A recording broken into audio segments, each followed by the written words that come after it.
문학책 114쪽입니다.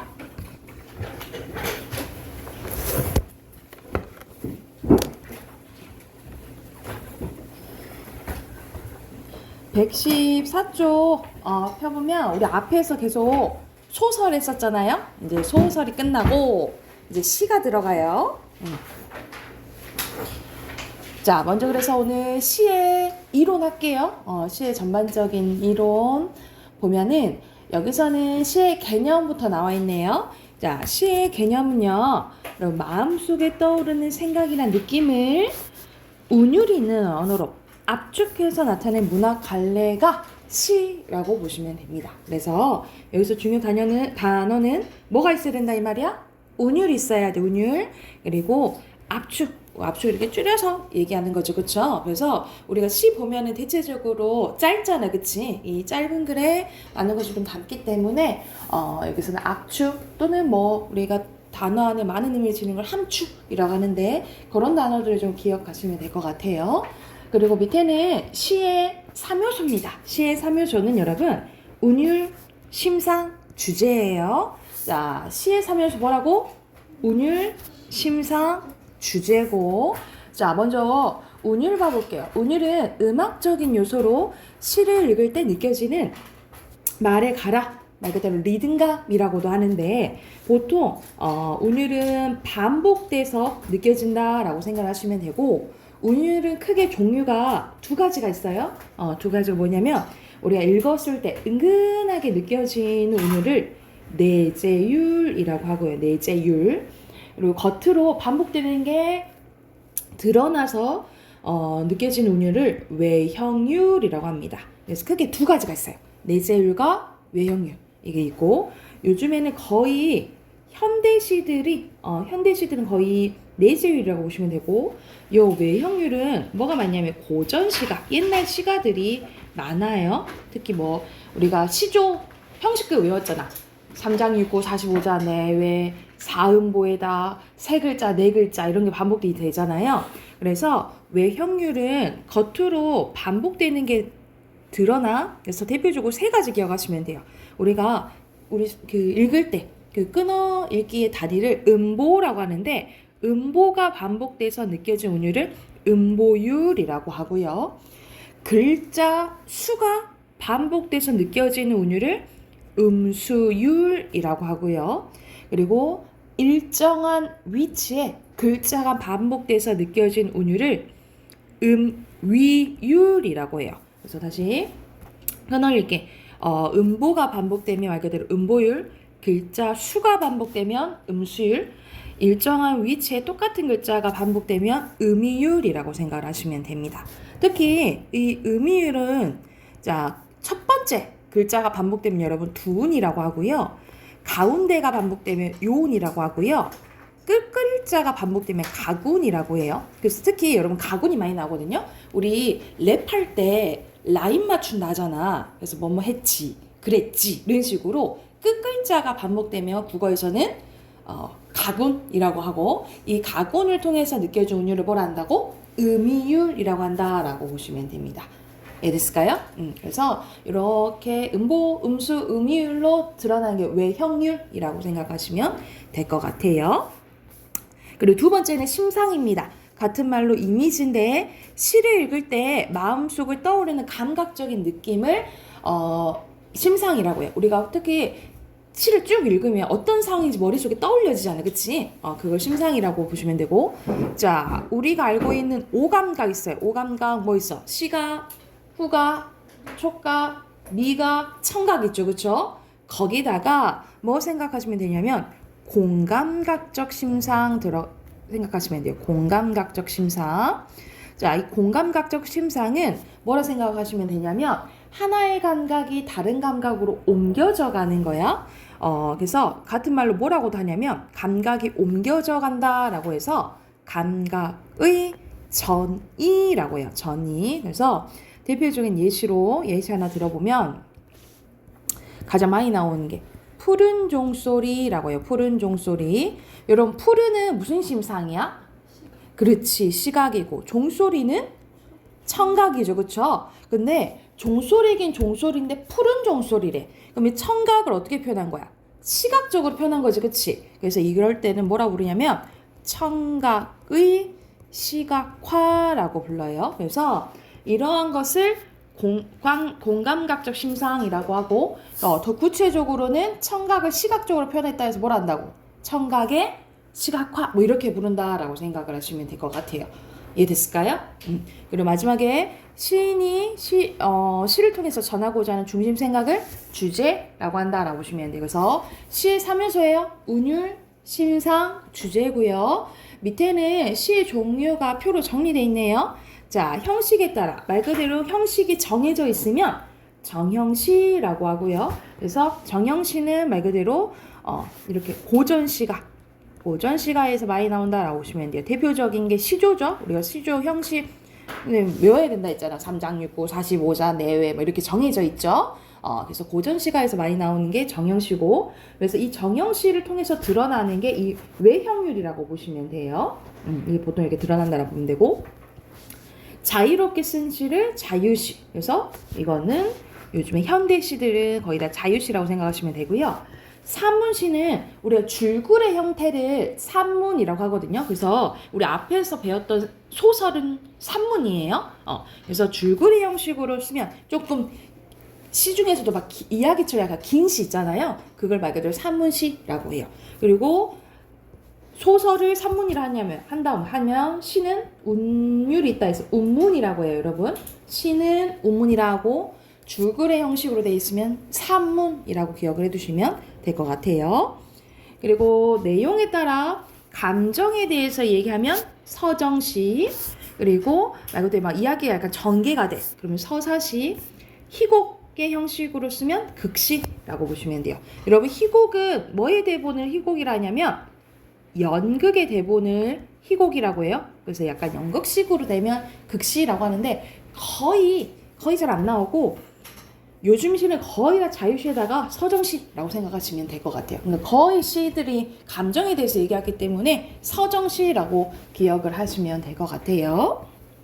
그리고 밑에는 자, 우리가 시에서 말하는 사람이 중요한데, 우리가 시에서 말하는 사람을 시적 화자라고 해요. 우리 소설에서 말하는 사람은 뭐라 그랬지? 서술자, 그치? 시에서 말하는 사람은 시적 화자예요. 여러분, 시적 화자 같은 말로 자, 또 다른 나인 거야. 그래서 시적 자라고도 하고요. 아까 전에 보통 시가 감정에 대해서 얘기한다 했잖아, 그치? 그래서 뭐라고도 하냐면 서정적 자라고도 해요. 그래서 시적 화자는 시 속에서 말한 이로 같은 말로 시적 자, 서정적 자 기억을 해두시면 되고요. 그리고 시적 대상은 말 그대로 시적 화자가 말하는 대상을 얘기하고, 시적 상황은 시적 화자나 시적 대상이 처한 상황이나 분위기를 전반적으로 시적 상황이라고 한다라고 보시면 됩니다. 그래서 밑에는 김소월의 진달래꽃 일부분이 나와 있는데, 나보기가 역겨 내가 싫어서 가실 때에는 간다고 한다면 하면서 이별의 상황을 가정한 거야. 만약 간다고 한다면 말없이 고이 보내드리다. 너 보내줄게 라고 한다는 거죠. 영변의 약산 진달래꽃 아름 따라 가실 길에 뿌려줄 거래. 너 간다고 하면 내가 축복해줄게. 이렇게 얘기를 하는 거예요. 그래서 시적 화자는 나가 나와 있잖아, 그지? 시적 대상은 시적 상황은 임과 이별하는 상황, 이렇게 파악을 할 수가 있겠죠. 이렇게 세 가지 보시면 되고요. 오른쪽 가볼게. 오른쪽에 시적 화자의 위치입니다. 자, 시적 화자는 시인의 정서와 생각이 투영된 인물로 시에 직접적으로 표면에 드러날 수도 있고요. 드러나지 않을 수도 있어요. 그래서 드러나면 표면적 화자 뭐 이렇게 보면 되고요. 드러나지 않으면 뭐 이면적 화자 뭐 이렇게 보면 되겠죠. 그래서 이렇게 겉으로 드러날 수도 있고 드러나지 않을 수도 있고, 또 여러분 시인이랑 가장 묻는 게 시적 화자 있잖아요. 화자랑 일치할까? 시적 화자랑 시인이랑 일치할까? 그러지 않을까요? 정확한 답은 일치할 때도 있고 일치하지 않을 때도 있어요. 여러분, 앞에서 소설 배웠었잖아. 소설은 서술자랑 완전 다르거든요. 왜냐하면 소설은 가짜 이야기잖아. 그럼 서술자도 가상인물이란 말이지. 그러면 작가랑 인물이랑 뭐 일치할 수가 없어요. 근데 시인은 자신의 이야기를 할 수 있기 때문에 일치할 때도 있고 일치하지 않을 때도 있어. 근데 일치하지 않는 경우가 더 거의 다 많긴 한데 정확한 답은 뭐라고 써야 돼? 일치하지 않을 때도 있고 일치할 때도 있다 라고 기억을 해두시면 될 것 같아요. 그리고 밑에 시의 운율을 형성하는 요소입니다. 여러분 운율을 만들려면 어떻게 해야 된다 했지? 무엇인가가 반복돼야 돼, 그치? 그래서 반복되는 게 나오는데 특징 의문은 뭐 생각하면 돼, 여러분? 우리 앞에서 배웠잖아. 의문은 간단하게 자음이랑 모음 생각하면 돼. 자음이랑 모음이 반복돼도 단어보다 큰 구절보다 더 큰 문장이 반복돼도 운율이 형성될 수 있고요. 특히 비슷한 문장 구조가 반복되면 무슨 법이라 하냐면 대구법이라고 해요. 같은 말로 알아두시면 비슷한 문장 구조가 반복되는 대구법이라고 해요.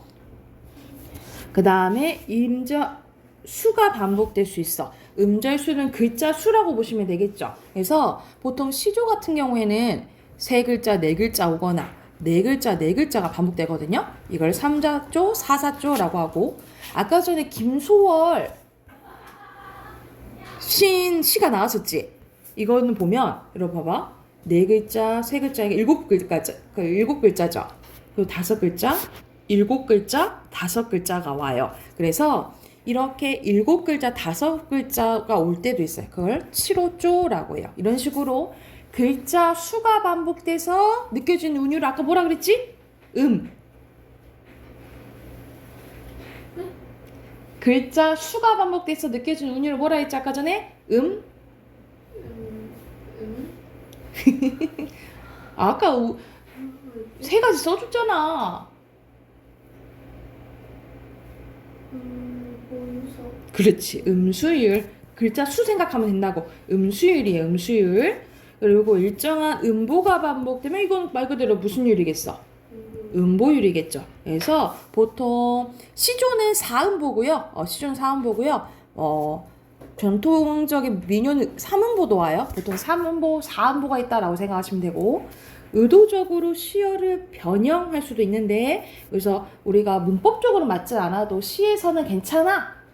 허락해줄게 라고 하는 걸 시적 허용이라고 하죠. 그래서 시적 허용을 통해서도 운율이 형성될 수도 있고 음성상징어가 사용돼도 운율이 형성됩니다. 우리가 소리를 흉내내는 말을 의성어라고 하고 모양을 흉내내는 말을 의태어라고 하는데 이걸 묶어서 뭐라고 해요? 음성상징어라고 하죠. 이 음성상징어가 사용돼도 예를 들어서 우리가 뭐 쿵쾅 뒤뚱 반복되잖아. 그치? 그래서 운율 형성돼 준다라고 생각하시면 될 것 같아요. 그러면 여기까지 참고하면서 밑에 4문제 있죠?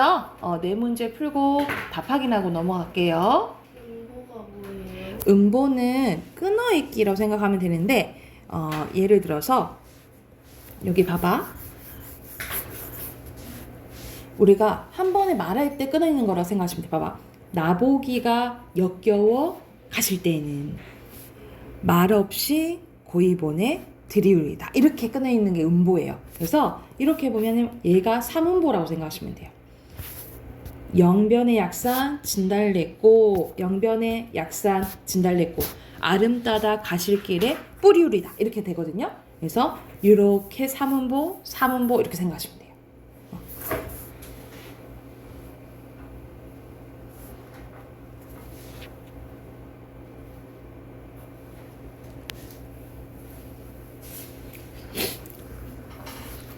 여러분 1번에 알맞지 않은 거 몇 번이에요? 선생님이 시인이랑 시조가전은 일치할 때도 있고 일치하지 않을 때도 했다 했잖아. 그치? 5번이고요. 여기서는 정해져 있네. 정형시죠?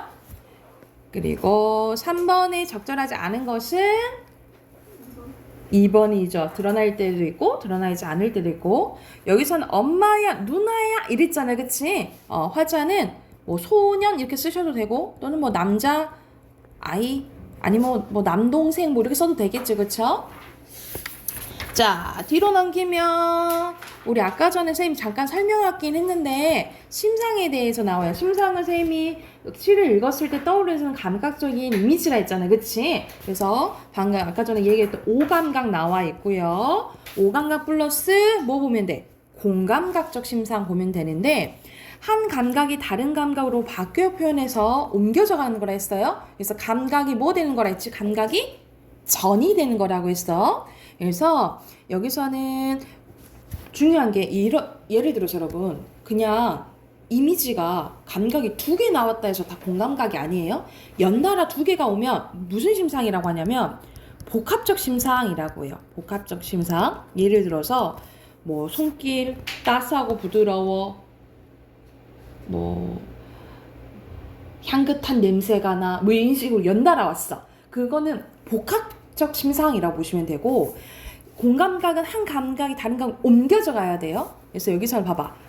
초생딸이야? 초생딸은 초생딸인데 초생딸이 뭐라고 표현하였어? 실이라고 표현했지, 그치? 새파란 초생딸은 뭐야? 눈에 보이는 시각적인 거예요, 그쵸? 근데 얘가 실이라고 표현했어. 우리 실인 건 뭐야? 촉각, 그렇지. 그러면 이거는 시각을 촉각적으로 표현했으니까 뭐라고 표현할 수 있어요? 시각의 촉각화 이렇게 표현할 수 있겠죠, 그렇죠? 그래서 항상 이렇게 옮겨져 가야지 공감각이다라고 기억을 해두시면 될 것 같아요. 자, 그리고 여기서는 중요한 이제 시의 표현 방법들이 나오는데 사실 시에서 주로 많이 나오긴 하는데 소설에서도 나올 수 있는 부분이어서 이거 시의 표현 방식은 크게 비유하기, 강조하기, 변화주기 이렇게 3가지가 있어요. 이렇게 3가지가 있는데 먼저 비유하기 봐볼게. 우리가 비유하는 것은 뭐야? 내가 표현하고자 하는 대상을 다른 대상에 빗대는 거죠. 그쵸? 그래서 내가 표현하고자 하는 대상을 원관념이라고 하고요. 원관념.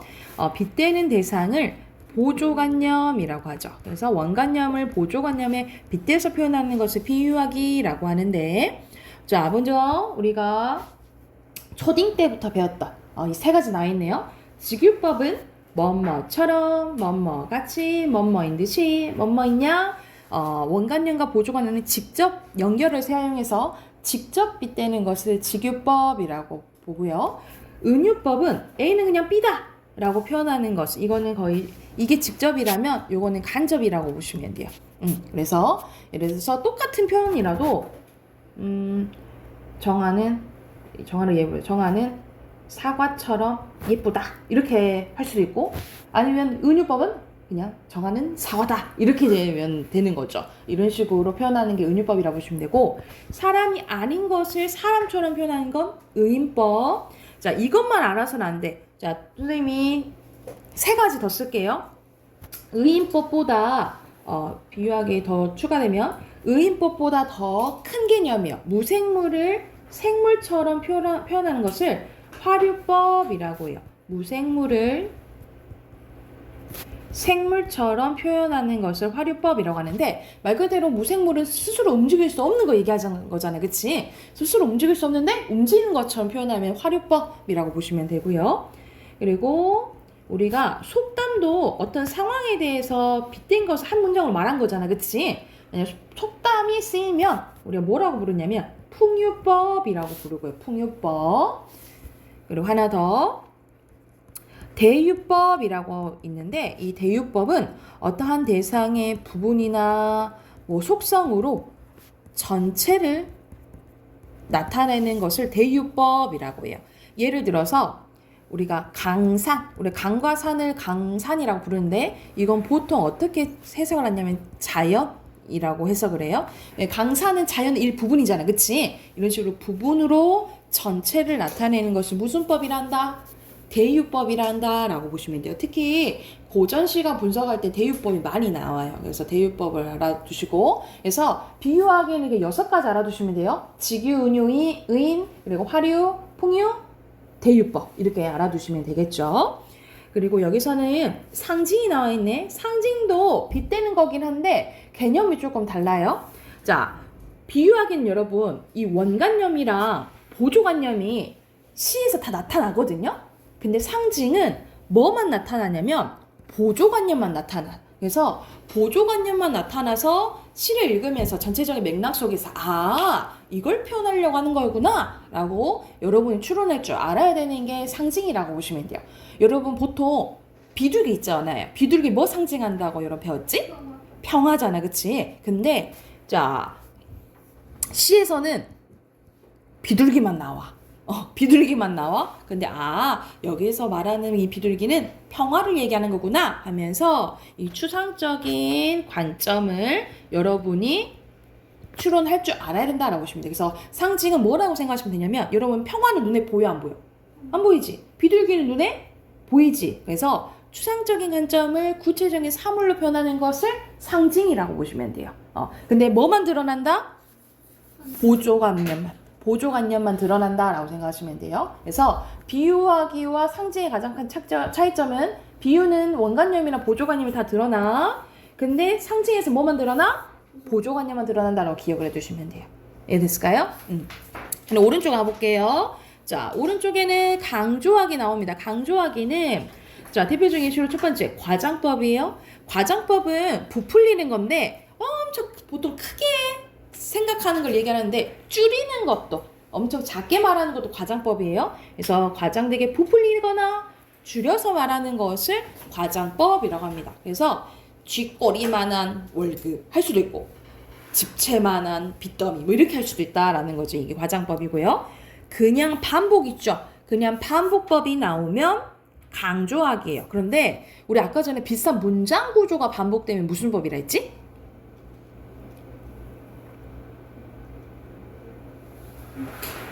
바로 앞에서 했는데 비슷한 문장 구조가 반복되면 무슨 법이라 했지?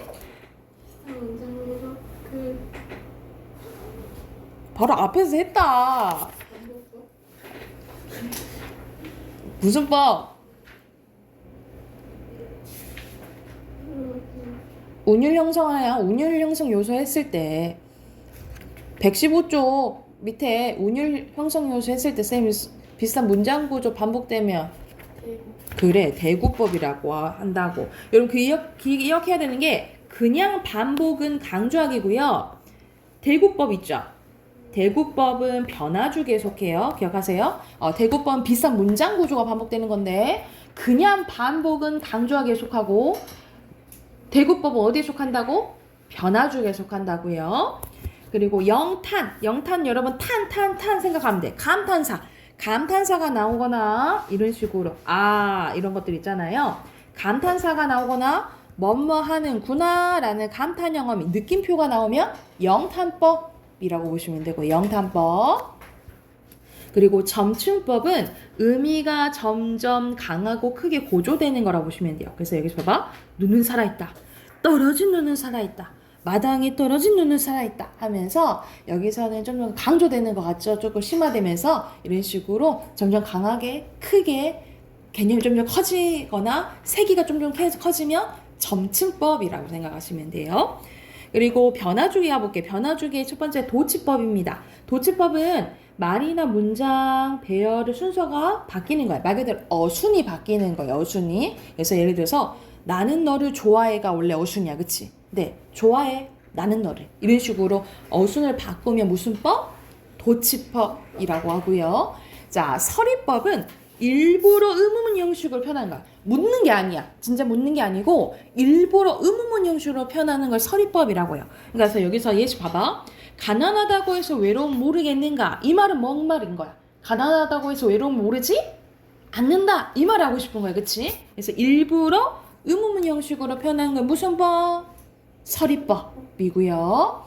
그리고 밑에는 요 두 개를 구별하는 문제가 많이 나오거든요. 자, 첫 번째 반어법입니다. 반어법은 표현할 내용을 실제로 말하는 의도와 말 그대로 정반대로 표현하는 거예요. 그래서 예시로 먼 훗날 미래에 당신이 찾으시면 나를 다시 찾아온다 한다면 이것도 대표적인 삼음보예요. 그때 내 말이 잊었노라. 당신이 이별했나 봐. 근데 당신이 찾아와서 너 나 잊었니? 라고 한다면 당신 당신 잊었거든요? 이렇게 얘기한다는 거죠. 근데 사실 전체적인 내용 보면 잊지 못했다. 이게 반대로 말한 반어법이고요. 역설법은 겉으로는 말이 안 돼. 우리 말이 안 되는 거 맞지 않는 걸 모순이라고 해요. 겉으로는 모순되지만 그 안에 의미, 진리를 담고 있는 것이 역설법이라고 하는데, 여기서는 타고 남은 재가, 우리 타고 남은 재는 뭐 쓸 수가 없잖아. 근데 다시 기름이 된다 하네, 그치? 근데 뭐든 뭐 의미가 있다 이렇게, 이거는 전체적인 맥락을 봐야 되는데, 뭐 이런 식으로 나와도 역설법이고, 뭐 어울리지 않는 단어가 연달아와도 역설법이요. 대표적으로 찬란한 슬픔의 보물. 이게 모란의 풀기까지는 그 일부분인데, 우리 찬란한 것은 반짝반짝 빛나는 걸 얘기해요. 긍정적인 시어죠, 그쵸? 근데 슬픔은 부정적인 시어지, 그치? 그래서 봄이 찬란하기도 하고 슬프다고 하다는데, 왜냐면 모란이 피는 시기가 봄이긴 하지만 봄이 지나가면 또 지잖아, 그치? 그래서 좋기도 하고 슬프기도 한 거야. 그래서 이런 식으로 어울리지 않는 단어가 연달아도 무슨 법이란다? 역설법이라고 해요. 사실 이렇게 역설법 중에 어울리지 않는 단어가 이렇게 왔을 때는 모순 형용이라고 하거든요. 근데 여기까지 개념은 안 나오니까 그냥 역설법이다까지만 알아두시면 될 것 같아요. 이해됐을까요? 그래서 여기서는 표현 방법, 표현 방법 많죠, 그쵸? 표현 방법 많아서 다 구별하시고, 밑에 또 네 문제 있네요, 그죠? 문제 풀고 답 확인해 봅시다. 같이 봐볼까요? 여기서는 어둡고 밝은 색깔 나오지? 시각적 심상이고요. 서늘한 느껴지는 거니까 촉각. 푸른 휘파람은 뭐야? 공감각 심상이죠? 푸른. 청각이 시각하죠. 비유 방법 뭐뭐 같이 직유법. 이것은 소리 없는 아우성이래. A 은유법이죠. 뭐뭐하듯 직유법. 이것도 직유법, 양하여 직유법. 그래서 2번이고요. 그리고 이것도 표현 방법 보면 하나 더 있어요, 여러분. 아우성은 뭐야? 엄청 시끄러운 걸 말하는 거죠. 그치? 와 소리 지르는 건데 소리가 없다라고 표현했네, 그치? 이거 무슨 법이야? 말이 안 되잖아. 역설. 이것도 역설법이에요, 역설법. 그리고 7번에 자, 그곳이 차마 꾸민들 이치빌리야. 잊혀진다, 안 잊혀진다? 안 잊혀진다 이 말이에요. 일부러 의문형식으로 표현한 서리법이고요. 8번에 4번. 그럼 무당 여기까지 하고요. 비문학 꺼낼게요.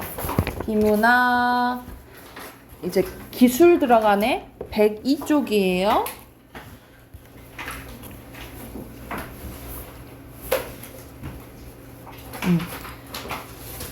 여러분 102쪽 펴서 기술 1, 2 풀게요. 109쪽까지 109쪽까지 풀고 같이 한번 봐봅시다.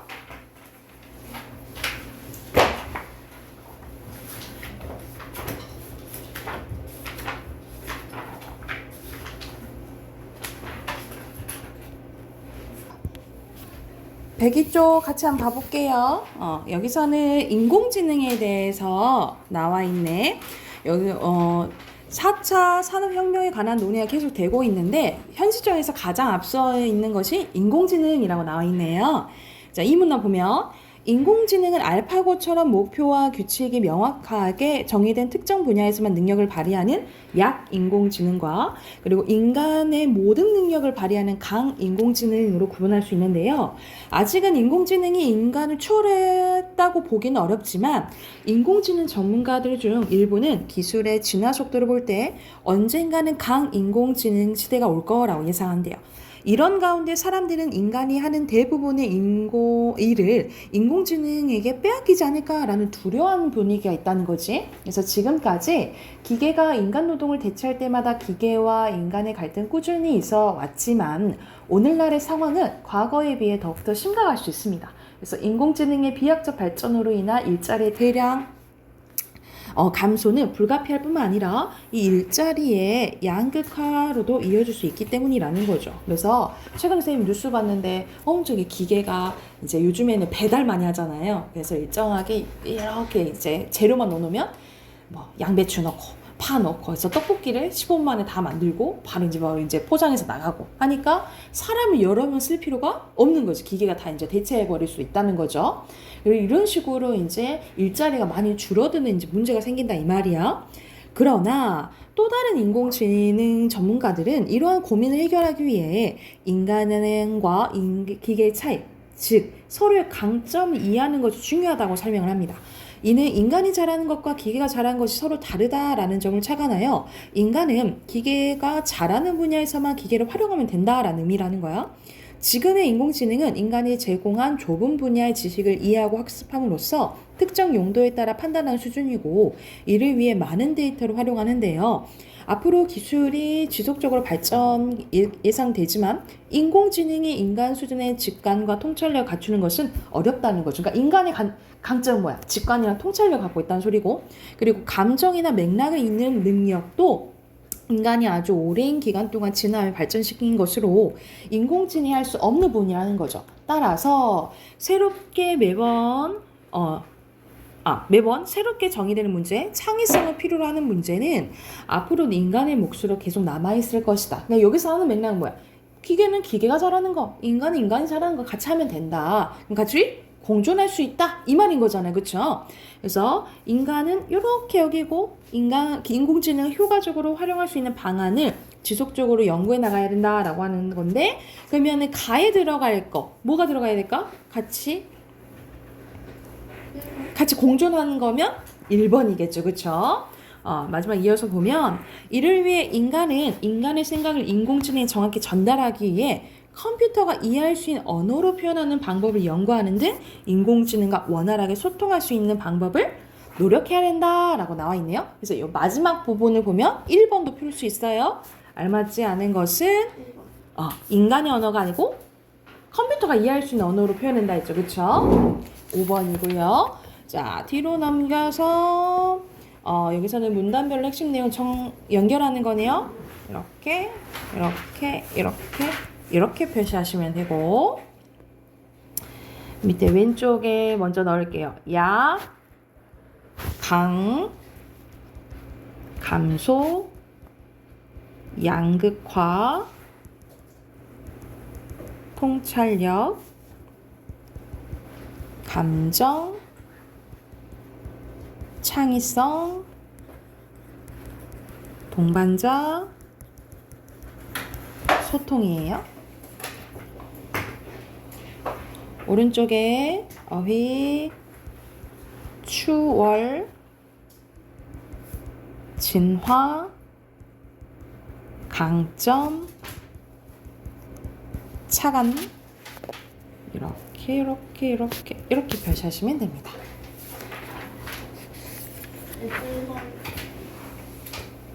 응? 전 페이지를 보면 네, 여기.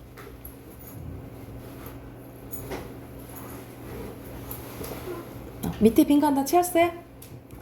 자, 두 번째 것도 이어서 가볼게요. 자, 두 번째 거는 온도계와 관련된 거네요. 자, 오늘날 일상생활에서 매우 유용하게 사용되고 있는 온도계는 누가 처음 발명했을까? 온도계는 이탈리아 물리학자 갈릴레이에서 17세기 초반에 처음 발명된 것으로 알려져 있는데요. 이 온도계는 공기를 이용한 것으로 공기가 팽창하면 유색의 액체 수면이 내려가는 구조였대요. 이는 오늘날 사용하는 수은 온도계와는 다른 구조며, 이 수은 온도계는 공기가 팽창하면 수은이 상승하는 구조로 되어 있대. 반대로 되어 있는 거죠. 그치? 온도계의 가장 획기적인 발전은 화씨 온도계와 섭씨 온도계 발명했는데요. 미국에서 주로 사용되는 화씨 온도계는 1714년 독일의 물리학자 파렌하이트가 수은을 이용해서 발명한 것으로, 물에 어는 온도를 32 화씨도, 그리고 끓는 온도는 212 화씨도로 정해서 그 사이를 180등분해서 나타난 거래. 이 화씨 온도는 파렌하이트의 첫자를 따서 화씨도라고 이게 사용됐다라는 걸 정했다는 거죠. 또한 오늘날 전 세계에서 공통적으로 사용되고 있는 섭씨 온도계는요, 1742년 스웨덴의 천문학자 셀시우스가 물에 어는 온도를 0도씨, 그리고 일기압하에서 끓는 온도는 100도씨라고 정하고, 그 사이를 백등분해서 만든 거래. 섭씨 온도는 셀시우스의 첫자를 따서 섭씨도라는 단위를 정한 거래. 그래서 이름을 따서 이렇게 기호를 정한 거죠. 그렇죠? 최근에는 과학기술의 발전에 따라 순온도계 대신 온도를 감지하는 온도 센서가 개발되어서 자, 광범위 분야에서 이제 사용되고 있는데 온도 센서는 피측정물에 직접 센서를 접촉하여 측정하는 접촉용 온도 센서와 그리고 피측정물에 방사하는 적외선을 측정하여 온도를 알리는 비접촉용 온도 센서로 분류할 수 있는데요. 일반적으로 접촉형 온도 센서는 피측정물에 직접 접촉함으로써 물체의 내부 온도를 측정할 수 있다라는 점이 특징이지만 작은 물체의 감지는 어렵고 빠르게 움직이는 물체 온도를 측정하기 어렵다는 점에서 한계가 있대. 그래서 따라서 감지 온도의 범위가 넓은 경우에는 비접촉용 온도 센서를 사용하는 것이 경우가 많으며 비접촉용 온도 센서는 이동하는 물체나 온도 변화가 심한 물체의 온도 감지에 용이하다는 점에서 활용 범위가 점점점 확대되고 있대요. 그래서 여기서 이 부분을 보면은 1번에 풀 수 있겠죠. 1번에 알맞지 않은 거 5번이지. 오히려 비접촉용이 더 해당되겠죠. 그쵸? 그리고 여기서 보면 2번도 바로 풀 수 있긴 하거든요. 적절한 거 뭘까? 그렇지. 여기서는 적절한 거 넓은 대상에는 비접촉용에 해당된다 했잖아요. 그죠? 마지막 문단 봐볼게요. 마지막 문단 봐보면 비접촉용 온도 센서가 활용된 대표적인 사례로는 공중 화장실에 손 건조기를 들 수 있는데요. 사람들이 공중 화장실에 손을 씻기 위해서 물기를 말리기 위해서 하는 건조기에는 적외선 온도 센서가 달려있대. 그래서 기계 작동 원리는 사람이 손을 건조기 아랫부분에 갖다 대면 적외선 온도 센서가 손에서 나오는 열 에너지를 감지하여 전기적인 신호로 바뀐 다음에 온풍기를 작동시켜서 더운 바람이 손에 있는 물기를 말리도록 하는 것입니다. 그래서 이 밖에도 작업자가 회로기판 등에 납땜할 때도 온도를 일정하게 제어하기 위해서 사용하는 온도 조절 가능한 납땜 인두, 그리고 물을 끓이거나 일정한 온도로 데우는 전기포트, 그리고 방 안의 온도를 일정하게 유지하는 보일러의 온도 조절 장치도 이 온도 센서를 활용한 사례가 있다라는 이제 내용이네요. 자, 여기를 확인했으니까 뒤로 빈칸 채우러 갈게요. 여기도 문단 있는 거 나오네. 1문단, 2문단, 3문단, 4문단 이렇게 표시하시면 되고요. 밑에는 공기, 그 다음에 올라감 180, 오른쪽에도 올라감, 여기는 백등분이죠. 그리고 접촉, 감지,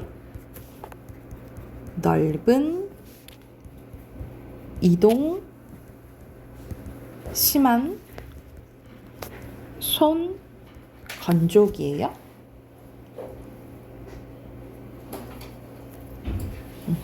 오른쪽에 가면 어휘, 첫 번째 팽창, 획기적, 방역, 접촉, 그리고 여기서는 측정, 작동이겠죠. 됐을까요? 오케이. 우리 문법을 하려고 했는데 시간이 조금 애매하네. 원래 오늘 품사 나가려고 했는데 자, 여기서는 우리 내일 시험 본다 했잖아요, 여러분. 의문의 변동 나와요. 그래서 다시 한번 범위 얘기를 해주면 자, 의문의 변동은 여러분 크게 4가지가 있다 그랬어요. 4가지. 선생님 다시 한번 복습해주면 자, 교체, 방금 해놨던 축약, 탈락, 첨가 있어요. 그리고 자, 이렇게 의문의 변동이 일어난 이유는 뭐라 했어? 이유는 한 가지라 했죠. 발음 쉽게 하려고, 편리하게 하려고. 자, 교체가 가장 많다 했잖아, 그치? 교체는 첫 번째 음절의 끝소리 규칙, 그 다음에 비음화, 유마, 국외음화 있고, 이렇게 묶어서 얘네들은 동화라고 한다 했죠. 같아지는 현상이라 했지, 그치?